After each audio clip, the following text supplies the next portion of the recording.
वो हिना साहब जिनका कुछ दिनों पहले ये बयान आया था कि हम निर्दलीय चुनाव लड़ना चाहते थे और इसलिए निर्दलीय चुनाव लड़ रहे हैं, किसी पार्टी में नहीं गए क्योंकि हमको किसी पार्टी में जाना ही नहीं था।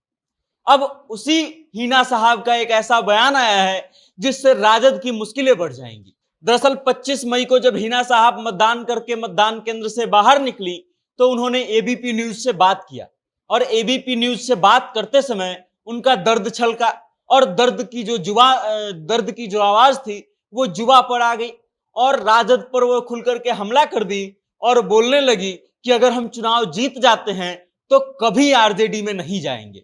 आप समझ लीजिए, हिना साहब जो है कुछ दिन पहले ये बयान देती है कि हमने निर्दलीय इसलिए लड़ा क्योंकि हमको निर्दलीय लड़ना था, किसी पार्टी में नहीं जाना था, हमको निर्दलीय ही लड़ना था।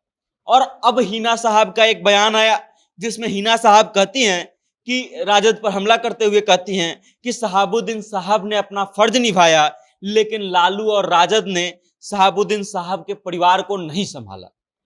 शहाबुद्दीन साहब हर मुश्किल परिस्थिति में राजद के साथ रहे लेकिन उनके निधन के बाद हमारे परिवार की अनदेखी कर दी गई। ये अलग विषय है। राजद तो साहब की पार्टी थी, वह पार्टी के संस्थापक सदस्य थे। उन्होंने तो जुबान दी थी कि जब तक जिंदा हूं तब तक लालू के साथ हूं, जीत गई तो सेवक के रूप में सिवान की सेवा करूंगी। और राजद में शामिल होने के सवाल पर हिना साहब खुलकर के बोलती हैं कि राजद में लौटकर वापस कभी नहीं जाऊंगी। आगे कदम बढ़ गया तो वह कदम पीछे नहीं हटेगा। अब आप समझ लीजिए कि एक तरफ सिवान में हिना साहब के खूब चर्चे हैं, निर्दलीय प्रत्याशी होने के बावजूद उनका जो माहौल बना है, लोग जो उनके साथ घूम रहे हैं वो पूरा का पूरा उनके पक्ष में जा रहा है। और दूसरी तरफ उनका ये बयान देना कि लौट करके वापस कभी राजद में नहीं जाऊंगी, एक तरफ कदम बढ़ गया तो बढ़ गया, अब पीछे नहीं हटेगा, ये क्या कहता है।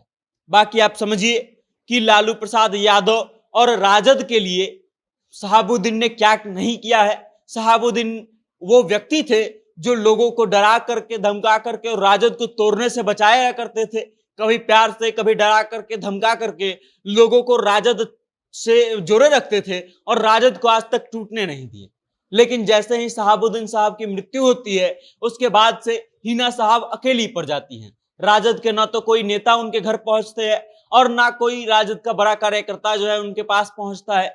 जब बात टिकट की आती है लोकसभा चुनाव में तब भी हिना साहब जो है टिकट के लिए इंतजार करती रहती हैं और राजद जो है लंबा समय खींचती है और उसके बाद अवध नारायण चौधरी को राजद टिकट दे देती है।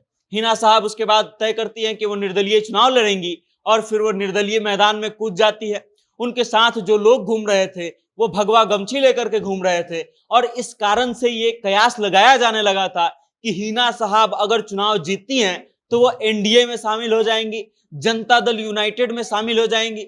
और कुछ दिनों बाद जब हिना साहब का ये बयान आया था कि हम निर्दलीय इसलिए लड़े क्योंकि हमको निर्दलीय लड़ना था, तब लग रहा था कि शायद हिना साहब राजद में फिर से जा सकती हैं। लेकिन अब हिना साहब ने क्लियर कर दिया कि वो राजद में कभी वापस नहीं जाएंगी। एक बार उन्होंने कदम आगे बढ़ा लिया तो पीछे हटने का कोई सवाल नहीं है। अब बात फिर वहीं आ गई है कि अगर हिना साहब चुनाव जीतती हैं तो क्या वो एनडीए या फिर जनता दल यूनाइटेड का रुख करेंगी या फिर निर्दलीय ही बनी रहेंगी। बाकी इस पर क्या कुछ अपडेट आएगा हम आप तक जरूर लाएंगे। तब तक देखते रहिएगा जनता जंक्शन। मेरा नाम वेद प्रकाश है, कैमरे के पीछे है पप्पू सिंह। बहुत बहुत धन्यवाद।